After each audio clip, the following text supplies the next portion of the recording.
A tensão global atinge novos patamares enquanto o mundo assiste a um jogo de xadrez geopolítico onde cada movimento pode definir o futuro de nações. Do outro lado do Atlântico, Moscou traça suas condições para Washington, mas Kiev não cede nem 1 milímetro. E enquanto isso, uma descoberta macabra nos Estados Unidos expõe centenas de corpos em uma área deserta, chocando a opinião pública. Estas são as notícias que você não pode ignorar hoje. A contagem regressiva começou. Enquanto o ex-presidente Trump aguarda respostas, a Rússia eleva o tom e critica duramente a postura americana. O que exatamente incomoda o Kremlin desta vez? Vamos aos detalhes. Um acordo histórico está prestes a ser fechado. Autoridades ucranianas garantem, não há pressão de Washington, mas também não haverá concessões a Moscou. Como Kiev respondeu às exigências de Putin? E por que a presença de caças britânicos e suecos no céu da Polônia acende um alerta vermelho na Europa? Aqui está o que você precisa saber: os Estados Unidos negam qualquer tipo de coerção sobre a Ucrânia. Pelo contrário, a relação entre Kiev e Washington nunca esteve tão sólida, segundo o ministro das Relações Exteriores ucraniano.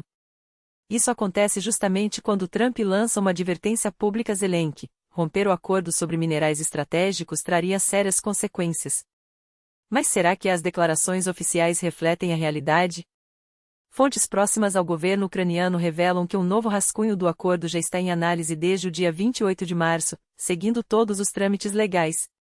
Para Kiev, a entrada massiva de empresas americanas no país não é apenas um negócio, é um reforço estratégico na segurança nacional. A presença de grandes corporações dos Estados Unidos em solo ucraniano fortalece nossa infraestrutura de defesa, afirma a diplomacia local. E eles não vão parar por aí. O diálogo com os parceiros americanos continua até que se chegue a um texto que atenda a ambos os lados. Enquanto isso, a Ucrânia deixa claro: nenhuma linha do mapa será cedida. Mesmo que a Rússia insista em incorporar territórios ucranianos à sua constituição, essas terras seguirão sendo ucranianas, e a ocupação jamais terá reconhecimento internacional. Mais do que isso, Kiev não reduzirá suas forças armadas, não permitirá que Moscou dite suas alianças e muito menos aceitará imposições sobre seus parceiros estratégicos. Mas por que a Rússia insiste tanto no desarmamento ucraniano? Segundo o analista militar Dmitry Segiryov, a resposta é simples e assustadora: Moscou não abandona suas ambições territoriais. Reduzir o exército ucraniano, proibir a cooperação militar com a OTAN e enfraquecer a defesa do país são passos calculados para facilitar futuras anexações. Ele lembra que o projeto da Novorossia não se limita a Donetsk, Luz, Zaporizhzhia e Kherson. A meta é controlar todo o sudeste ucraniano, incluindo Odessa, Mykolaiv e até Dnipropetrovsk. Isso não é teoria, é um plano em andamento, alerta. A pressão do tempo pesa sobre todos. Trump estabeleceu um prazo: até 20 de abril, Putin deve ordenar um cessar-fogo total. A imprensa ocidental especula que este é o limite para que a Casa Branca considere a missão cumprida. Mas os analistas do Instituto Americano para o Estudo da Guerra são céticos: as chances de esse plano dar certo são mínimas, e o relógio não para. Enquanto Washington aguarda, Moscou envia um recado cortante.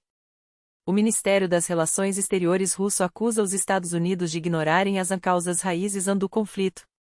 Não ouvimos de Trump nenhum sinal concreto para encerrar a guerra. O que vemos são tentativas de impor um modelo de cessar-fogo que atende aos interesses americanos, mas que não resolve os problemas que originaram esta crise, declara um porta-voz. E enquanto o vice-ministro Ryabkov envia mensagens diretas a Washington, seu chefe, Sergei Lavrov, se reúne em sigilo com o homólogo chinês em Moscou. Sem declarações à imprensa, apenas um breve comunicado: Rússia e China são aliadas.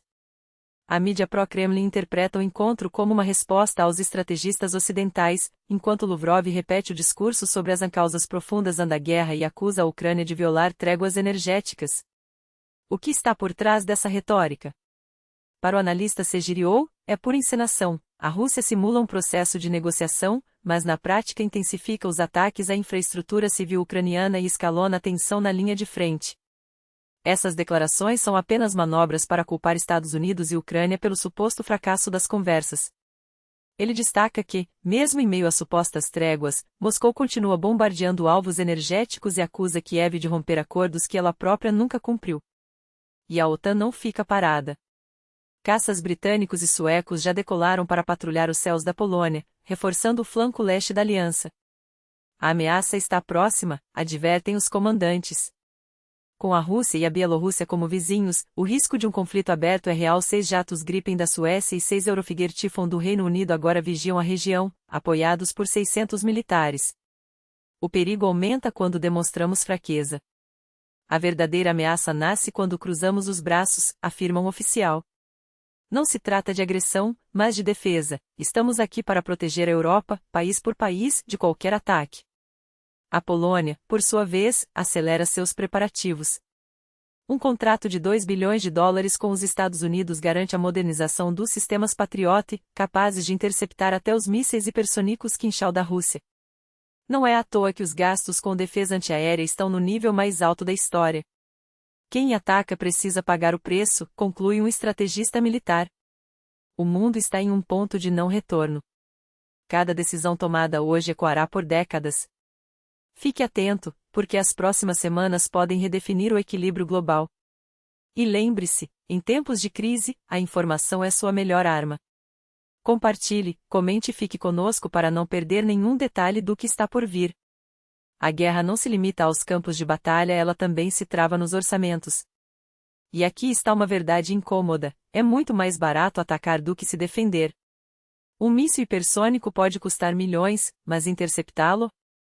Até 10 vezes mais. Não é um gasto, é um investimento existencial. A Polônia sabe disso. Enquanto alguns países hesitam, Varsóvia age com determinação, transformando cada slot gasto em defesa aérea em um escudo contra o caos. Porque quando o céu se torna um tabuleiro de xadrez geopolítico, quem não se protege, se rende. Enquanto a Europa fortalece suas fronteiras, outras brechas se abrem. Na Lituânia, um drama silencioso se desenrola, 5 vidas suspensas entre a esperança e o rejeição. 2 homens, 2 mulheres e uma criança todos do Sudão do Sul tentaram cruzar a fronteira com a Belarus em um ponto de controle oficial, sem documentos, mas com um pedido desesperado: asilo. O que receberam? Um anão seco e uma passagem de volta para Minsk. Organizações de direitos humanos acusam: os guardas ignoraram os apelos em inglês quebrado. As autoridades juram que nenhum pedido foi formalizado.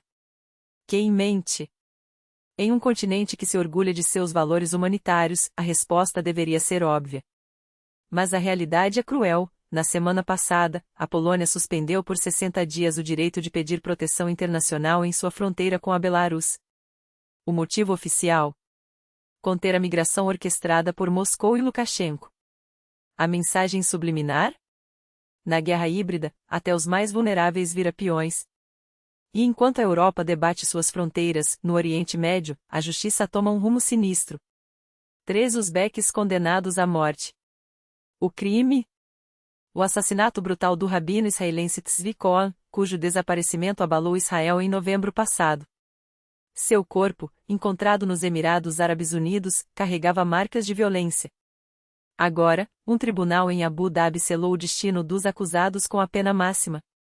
As autoridades emudecem, mas a imprensa israelense grita por respostas. Seria um ato de ódio antissemita? Um crime passional? Ou algo mais sombrio? Gravadores vazadas supostamente de familiares dos condenados circulam nas redes, mas sua autenticidade é questionada. Uma coisa é certa: quando a vida de um rabino vale menos que a lei de Talião, o mundo deve prestar atenção. Mas se você acha que o horror se limita a conflitos distantes, olhe para o deserto americano. Mais de 200 mulheres, isso mesmo, 200 tiveram seus corpos ou restos mortais encontrados em um trecho de 10 por 20 milhas no Novo México, na fronteira com o México. Não são ruínas arqueológicas. São vítimas da rota migratória mais letal do mundo.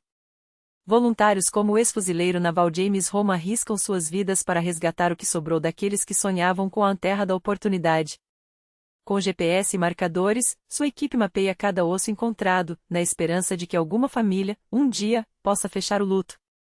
Sua denúncia é explosiva: vejo meu governo gastar fortunas caçando pessoas como se fosse um reality show doente. E esse é o resultado: 100 mulheres mortas em 2 anos, em um pedaço de deserto que ninguém quer enxergar. As fronteiras não são apenas linhas no mapa, são cicatrizes da humanidade. Enquanto uns morrem tentando cruzá-las, outros as fecham com leis e armas. Enquanto são executados por crimes que ainda não entendemos, outros desaparecem sem deixar rastro. O mundo está conectado, mas não é justo. E a justiça, hoje, parece um privilégio geográfico. Fique conosco. Porque as notícias não param, e a verdade, por mais dura que seja, precisa de testemunhas. Comente, compartilhe e não se desconecte. As próximas horas podem trazer revelações que vão além do que imaginamos. A história está sendo escrita agora. E você faz parte dela.